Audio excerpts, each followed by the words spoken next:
Olá, amigo concurseiro, voltamos aqui, né? E eu vou trazer agora o título 2 da Constituição, né? O título 2, tá lá o título 2. O título 2 da Constituição que trata exatamente dos direitos e garantias fundamentais, perfeito? Então, eu quero que vocês primeiro olhem e vejam lá o artigo 60, parágrafo 4º da Constituição, inciso 4, né? Óbvio, lá nas cláusulas pétreas está lá, direitos e garantias individuais. A gente tem que tomar cuidado com isso. Por quê? Primeira coisa que vocês podem cair na hora da prova, ver lá sobre direitos e garantias fundamentais. Primeiro, direitos e garantias fundamentais, ele não especificou se é direitos e garantias individuais ou direitos e garantias coletivas. Na verdade, ele fez o quê? Uma junção dos dois, né, do individual e coletivo, juntou nesse título e tá lá, perfeito? Então, e as cláusulas pétreas, elas são direitos e garantias ligadas a um indivíduo, perfeito? Individuais. O que eu quero dizer com isso?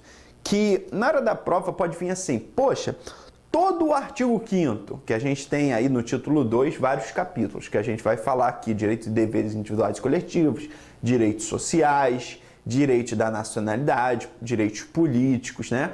Então, primeira coisa que eu quero que vocês tenham em mente, o título 2 da Constituição, que trata de direitos e garantias fundamentais, não é exatamente as cláusulas pétreas que estão lá nos direitos e garantias individuais, perfeito? Então, na hora da prova, se vier todos os direitos e garantias fundamentais são cláusulas pétreas, errado, perfeito?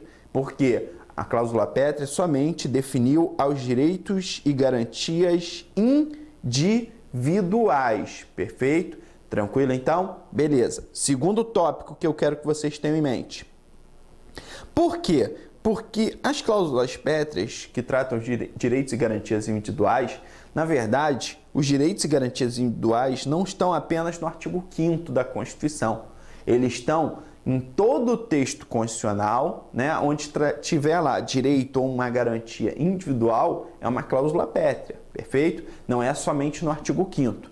Quando eu falo direitos e garantias fundamentais, é como se eu falasse assim, pô, eu tenho direitos e eu tenho o quê? Garantias. O que eu quero dizer com isso? A gente tem que observar que estamos falando das garantias nos instrumentos de proteção. Beleza? Instrumentos esses de proteção a determinados o quê? Direitos. A gente tem que tomar cuidado que quando a gente fala em instrumentos de proteção, ou garantidores, ou chamado também de remédios constitucionais, a gente observa que instrumentos esses de proteção, a gente pega como exemplo o artigo 5º, inciso 3 da Constituição, que trata que, falando assim, ninguém será submetido a tratamento desumano ou degradante. O que eu quero dizer com isso? Isso é um direito ou uma garantia? Quando a gente fala que ninguém será submetido a tratamento desumano ou degradante, significa dizer que eu estou protegendo o direito à vida da pessoa, né?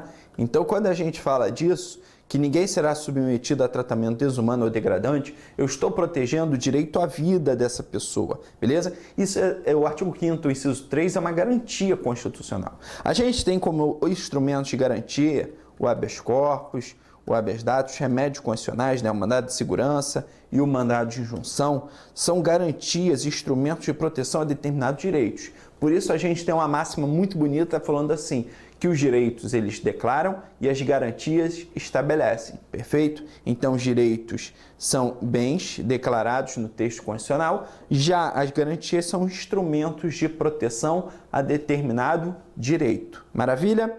Com isso, a gente fecha essa característica de direitos e garantias e a gente vai lá para a sua origem, beleza?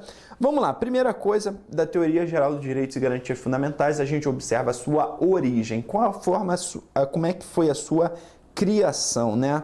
A criação dos direitos e garantias fundamentais. Na criação, a gente, primeiro, vamos ver o que é cobrado em concurso público, tá? A gente tem que ver o que é cobrado em concurso, óbvio, o que as bancas elas exploram sobre direitos e garantias fundamentais, e a gente vai ver o que a exceção doutrinária também fala. Perfeito?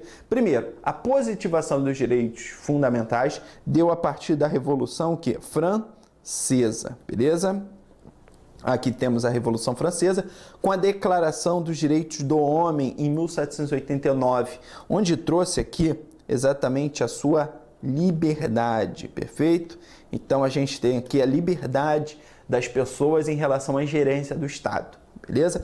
A gente tem a Revolução Francesa como marco inicial da origem, né, da teoria dos direitos e garantias, porque aqui trazia exatamente direitos às pessoas, aqui davam direitos a elas, direitos de crença religiosa, manifestação política, né, filosófica, tudo isso.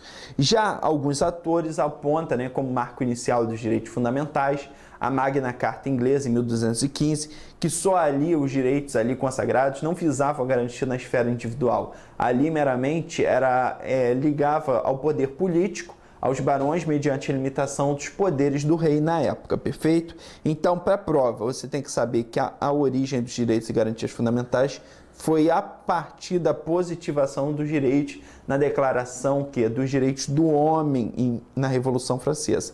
Então, Deus na criação na França, perfeito? Beleza? Então, aqui a gente tem que tomar cuidado, né? Quando a gente estuda o direito constitucional, a gente observa que existem as características limitativas e também as características orgânicas, né? Então, a gente tem as tarefas limitativas. Limitativas, quando a gente fala em limitativas, limitações, limitações ligadas ao indivíduo. Na verdade, não ao indivíduo, mas sim ao Estado, né? Onde ele limita o Estado e dá mais direitos ao indivíduo. Foi exatamente que foi a origem, né, da teoria geral dos direitos e garantias fundamentais. Perfeito? Vimos as distinções entre direitos e garantias fundamentais, né, que é o título 2 da Constituição, e aí a gente vai ver que os direitos e garantias, o título 2 da Constituição, ele tem os direitos e deveres individuais e coletivos, direitos sociais, nacionalidade, direitos políticos e partidos políticos, né? Então a gente tem uma gama de assuntos aí constitucionais na sua natureza limitativa para estudar. Vamos ver agora as características dos direitos e garantias fundamentais. Primeiro, as características essas ligadas à imprescritibilidade. Na verdade, quando a gente fala em imprescritibilidade, a gente fala em relação ao tempo, à temporalidade dos direitos e garantias, né? Eles não se prendem a tempo. Temos aqui os direitos fundamentais não desaparecem pelo decurso do tempo, embora a nossa Constituição fala de situações excepcionais, que é a famosa crise constitucional. Momento de crise constitucional, que a gente fala que é o estado de defesa, estado de sítio, especificamente esses dois, né? Estado de defesa e o estado de sítio. A gente observa que acontece o seguinte: no estado de defesa e no estado de sítio, a gente tem limitações em relação aos direitos dos indivíduos, né? A gente tem, por exemplo, a supressão do direito de reunião e o sigilo de correspondência. São exemplos clássicos. Nesse momento, a gente tem a suspensão desses direitos, mas não tem a sua perda, né? Então, a gente tem, por um período de tempo, a suspensão desses direitos. Maravilha? Mas não foge à regra da imprescritibilidade, né? Inalienabilidade. Quando a gente fala em inalienabilidade, que não há possibilidade de transferência desses direitos fundamentais para outra pessoa. Essa a gente tem que tomar cuidado, que é a regra. É como se falasse assim: em regra, os direitos fundamentais, né, os direitos e garantias fundamentais, eles não podem ser o quê? Vendidos, doados, entregados para outra pessoa, né? Porém, a gente sabe que essa é a nossa regra. Existe, por exemplo, a exceção. Então, vamos botar aqui, em regra, a gente tem a vedação, né, dos direitos fundamentais ser passado para outra pessoa. Porém, quando a gente fala em regra, é porque tem exceção. Em regra, a gente tem aqui o exemplo direito à vida, direito à liberdade, né? Então, temos vários direitos.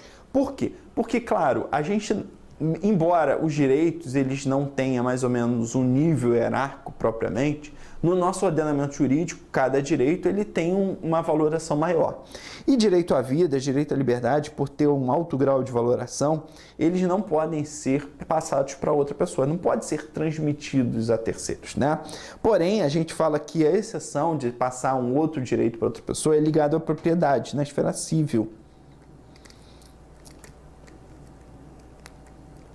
Propriedade.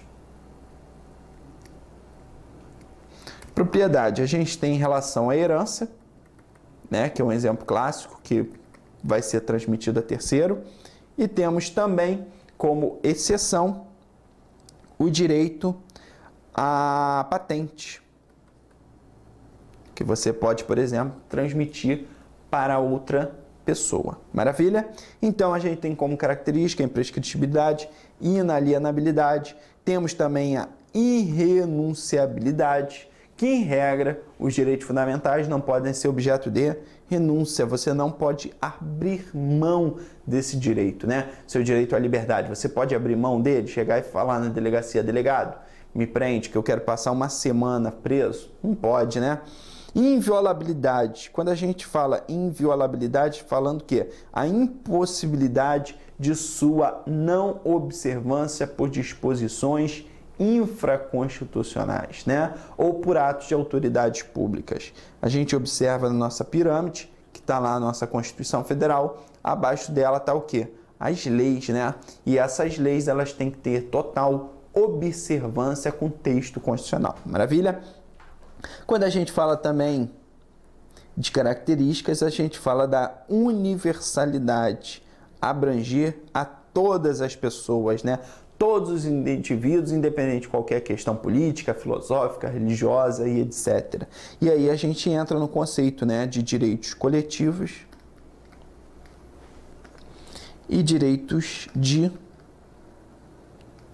difusos, né? Quando a gente fala em direitos coletivos ligados à coletividade, a gente fala que são direitos, na verdade, meta-individuais. O que a gente quer dizer com meta-individual? São direitos, na verdade, que são individuais. Por exemplo, saúde. Saúde é individual. Educação é individual, atinge o indivíduo. Só que por ser um direito comum a vários grupos de pessoas, ele se transforma em meta-individuais. Aí se transforma em quê? Em direitos coletivos, perfeito? E direitos difusos é quando eu não consigo determinar quem são as pessoas que estão fazendo jus a esse direito, perfeito? Então, esses são os direitos já ligados a direitos difusos, perfeito? Direito que eu não consigo determinar quem é o usuário, quem está fazendo jus a esse serviço, a esse direito, perfeito? E complementariedade.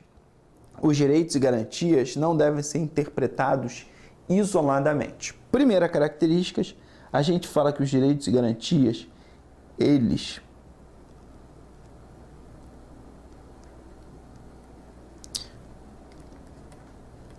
podem ser exercidos de forma concomitante. O que eu quero dizer com isso? Quando a gente fala que o direito e garantia ele pode ser exercido de forma concomitante, significa dizer que eu posso ter aqui o exercício de mais de um direito. Por exemplo, direito de reunião, eu vou me reunir com um grupo para a gente fazer uma manifestação religiosa. Direito de crença religiosa, né? Então, a gente está exercendo aqui concomitantemente um determinado direito de um lado e outro. Isso daqui, de certa forma, é um exercício de forma complementar. Embora, em determinados momentos, a gente tem a atuação não pode ser de forma isolada. Por quê? Porque em determinado momento a gente tem de um lado um direito de uma pessoa e do outro lado o direito de outra pessoa, que muitas vezes esses direitos o quê? Se não se relacionam, não se complementam, mas se eles acabam entrando em conflito, né? Então, por exemplo, direito de informação de uma pessoa, direito à informação, e do outro lado está tendo um conflito, o direito da vida privada, né? A vida privada de outra pessoa. Então, de um lado, tem um artista que tem a sua vida privada, né, o seu direito de imagem, e do outro, acesso à informação. Maravilha? Então, nunca pode ser os direitos e garantias sendo analisados de forma isolada. Beleza? Vamos agora analisar aqui a classificação dos direitos, né? A classificação em relação ao seu tempo. Aqui em relação ao tempo, a temporalidade é a característica marcante da geração ou dimensão do direito, né? Porque uma parte da doutrina vai falar que a geração não é um termo muito correto para utilizar em relação à classificação, em relação ao tempo dos direitos. Porque geração termina uma e passam para outra, né? E aqui não seria esse pensamento, seria o quê? De complementariedade, de primeira geração veio, segunda geração chegou, acabou com a primeira? Não, pelo contrário, se juntaram, se uniram, né? Então, embora não aceitam muito o termo geração, e sim dimensão. Mas aqui eu botei igual comumente cai em prova, né? A primeira geração, a gente tem que observar aqui que aconteceu na Revolução Francesa, em 1789. Aconteceu por volta do século XVIII, século XVIII, por volta da Revolução Francesa, que eu vou contar mais ou menos a história. Na primeira geração, a gente teve aqui o povo buscando, né, que o Estado ele não interferisse na esfera particular. Então, o povo gostaria de ter mais crença religiosa, mais liberdade de expressão, mais liberdade política, e foi exatamente o que aconteceu na Revolução Francesa. Os direitos ali eram direitos ligados à liberdade.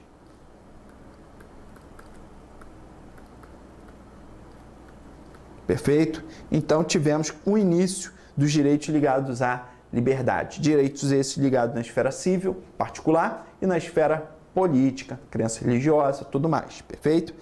E esses direitos, claro, eram direitos negativos para o Estado, negativo para o Estado.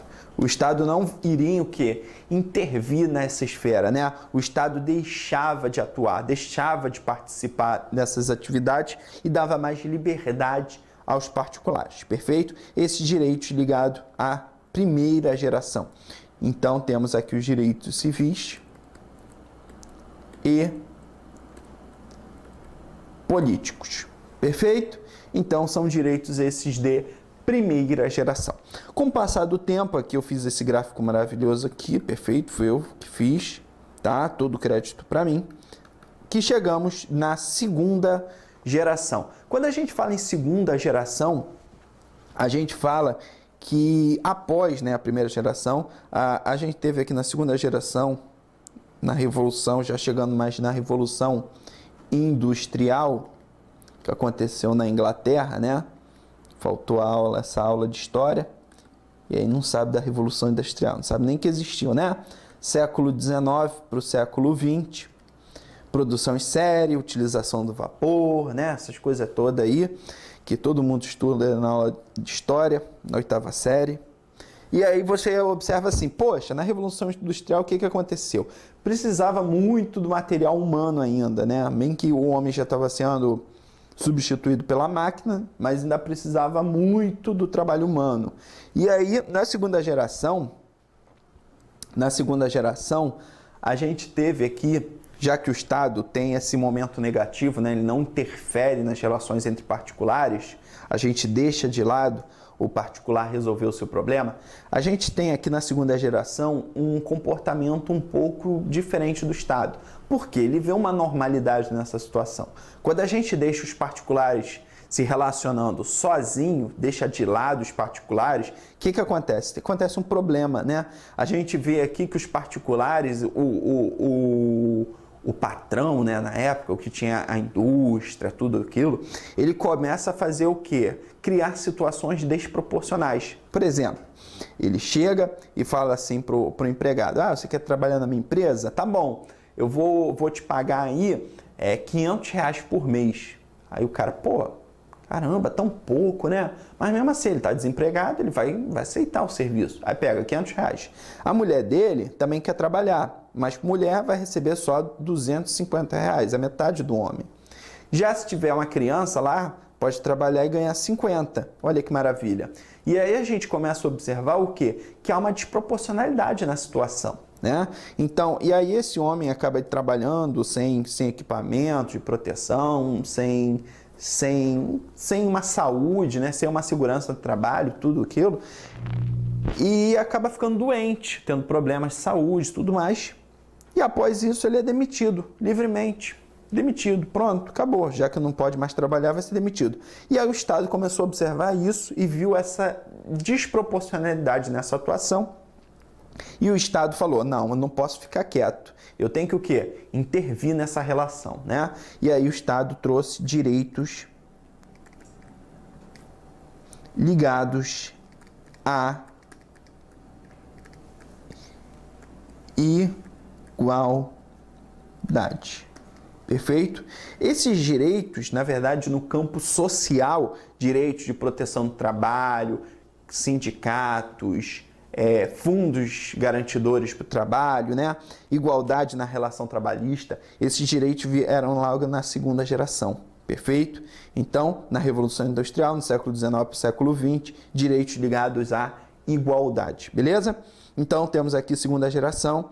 No Brasil, claro, a gente teve na Constituição de 1937, a partir do momento em 1940, mais ou menos, a gente teve aí muitas leis, muitos decretos-leis na época, né, que traziam direitos sociais. Tanto é que a gente teve na época o presidente Getúlio Vargas, onde chamava também que era pai dos pobres, né, por muitos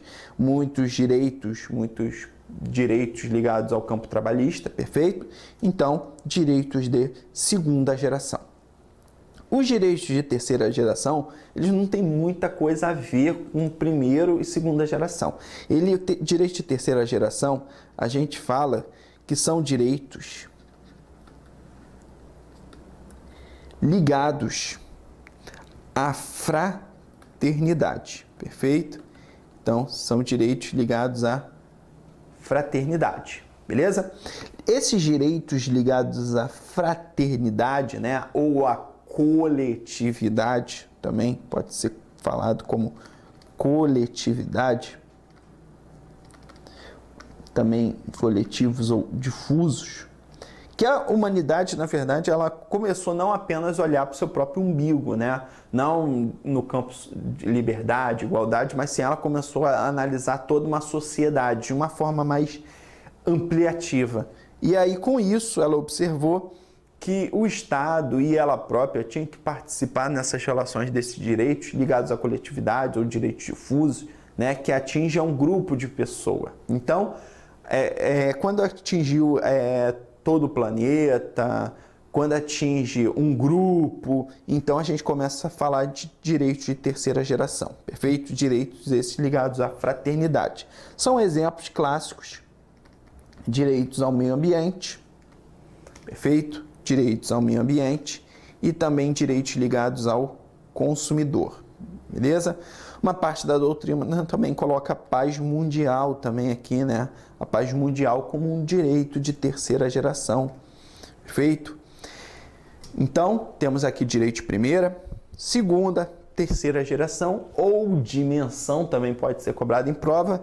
Com isso, a gente fechou aqui toda essa classificação. Embora primeira, segunda e terceira geração, tranquilamente doutrina, todo mundo está junto, todo mundo corre junto, todo mundo tem a mesma ideologia para as provas também isso daqui, só que a gente tem o direito de quarta geração, que aí, na verdade, se a gente for estudar, vai achar quinta, sexta, sétima, oitava, né? Vai achar várias gerações. Porém, eu vou falar aqui da quarta geração, que a gente tem um leque, temos dois entendimentos aqui, dois pensamentos. Primeiro, a gente tem do Norberto Bobbio, né? Norberto Bobbio, um doutrinador italiano, vem falar que a referida geração dos direitos de quarta geração decorre dos avanços do campo da engenharia genética, né? Então, ele já pensa logo no campo genético. E aí a gente tem os avanços de pesquisa biológica, com a manipulação do patrimônio genético, são direitos ligados à quarta geração. Norberto Bobbio, então, ele fala que o direito de quarta geração está ligado ao campo genético, né? Então, eu vou falar realmente com ele assim, poxa, realmente, Norberto Bobbio, a gente tem aqui no Brasil a Lei de Biossegurança, que trata de pesquisa das células-tronco, temos o DNA, né? a lei que possibilidade da Defensoria Pública realizar gratuitamente o teste de DNA para descobrir quem é o pai da criança, né, que foi na justiça para pedir exame de paternidade. Então, temos vários. Temos exemplo também que eu acabei esquecendo aqui de falar, a clonagem também, né? E tá falando de campo genético, eu vou pegar aqui a clonagem. Olha que bonito. E aí a pergunta, né? Quem viu a novela Clone, lembra do Dr. Albieri, do Lucas e Léo, que foram os clonados, né? E tinha também a Jade, eu acho. Não lembro muito da novela não, mas eu acho que era Jade, né? Aí tinha o Lucas e Léo e tinha também o Dr. Albieri. Pergunta, hoje a gente pode ter um Dr. Albieri no Brasil? Pode uma pessoa clonar outra pessoa aqui no Brasil? Ela vai ganhar o quê? O Nobel da Paz, letra A.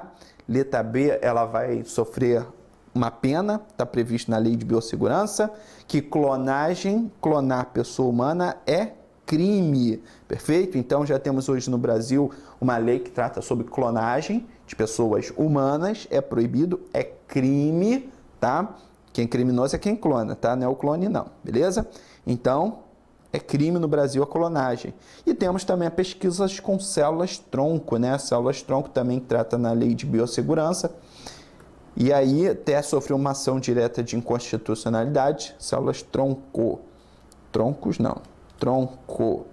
Células-tronco, que é a Lei 11.300 e alguma coisa, que trata das células-tronco, as células embrionárias de embriões vivos, né? Para realizar essa manipulação. E aí as células-tronco elas foram sofrendo uma ação direta de inconstitucionalidade pelo Procurador-Geral da República na época, né, o Gurgel. Ele entrou com uma ação direta de inconstitucionalidade junto ao Supremo Tribunal Federal, questionando, né, a constitucionalidade dessa lei. E o Supremo Tribunal Federal, quando julgou a ação direta de inconstitucionalidade número 3510, olha que maravilha, né? A ação direta de inconstitucionalidade número 3510 falou que, pelo contrário, as células-tronco não ofendem o direito à vida. Muito pelo contrário, valoriza a proteção do direito à vida. Perfeito? Já Paulo Bonavides, que é outra parte da doutrina, vai falar que o direito de quarta geração está ligado à globalização política, né? A normatividade jurídica. Inclui ele fala que a democracia direta, a informação e o pluralismo está ligado, né, ao direito de quarta geração. Quando a gente fala em pluralismo, lembra? Conjunto de ideologias, né? Então a gente tem várias ideologias dentro de um mesmo território. Democracia direta, a vontade popular, a vontade do povo, né? Então a gente observa que nessa democracia toda aconteceu a Primavera Árabe, e aí como Paulo Bonavides, né, ele fala, a Primavera Árabe trouxe tiraram várias pessoas, né, de determinados monarcas na época, né, sheiks, pessoas que já estavam no poder há não sei quantos anos, 30, 40 anos, e trazendo o quê? Eleições para aquele país, perfeito? Então, Norberto Bobbio fala dos avanços do patrimônio genético, né? E Paulo Bonavides trata da democracia, da informação e do pluralismo naquele país. É a globalização política, perfeito? Maravilha? Vamos fechar aqui o nosso bloco com uma questão da FCC de 2015, questão essa do Tribunal de Contas do Estado do Ceará, técnico de controle externo. Nós vamos ver aqui, ó, são exemplos de direitos fundamentais difusos, difusos, que estão ligados ao quê? À coletividade, porém eu não consigo determinar, perfeito? Então, direitos fundamentais difusos são aqueles que eu não consigo determinar quem faz jus desse direito. Só de cara, denominados de terceira geração, perfeito? A gente viu direitos de terceira geração ligados à solidariedade, fraternidade, à busca no âmbito mundial, no âmbito mais social do que meramente individual, perfeito? Previsto na Constituição Federal. Vamos lá, letra A. Liberdade de reunião. É um direito? É. Mas só que é um direito de terceira geração? Não. É um direito de primeira geração, perfeito? Então, cortou. E as normas de proteção trabalhista? São direitos de segunda geração. Maravilha? Então, letra A, não é a letra A. B, meio ambiente e defesa dos consumidores. São direitos de terceira geração? São direitos de terceira geração. A gente viu, né, quando trabalhou aqui, cadê? Direitos, esse eu botei aqui com essa letra maravilhosa, meio ambiente e consumidor, perfeito? Então, você viu exatamente aqui, meio ambiente e defesa do consumidor, direitos difusos, direitos esses de terceira geração, beleza? Saúde e educação é muito importante, mas é importante para a segunda geração, beleza? Né? Porque, na verdade, se tu parar para pensar, o direito de primeira geração é direito que cria limitação ao Estado, é negativo para o Estado, né? O Estado não vai fazer. Já o direito de segunda geração, o Estado vai o quê? Atuar. É direito positivo para o Estado. Então, saúde e educação, o Estado tem que o quê? Atuar. Perfeito? Maravilha? Então, saúde e educação, direitos sociais, tanto da parte do trabalho, tanto de direitos previdenciários, o Estado tem que atuar, são direitos de segunda geração. D, a liberdade de reunião e assistência social. Liberdade de reunião, primeira, e assistência social, o quê? Segunda, né? Liberdade de expressão e de credo. Aí são exemplos clássicos de primeira geração. Perfeito? Fechamos aqui esse bloquinho, essa primeira parte aí do bloco. Resposta aqui da questão letra B, beleza? Um forte abraço aí, nos vemos no próximo bloco.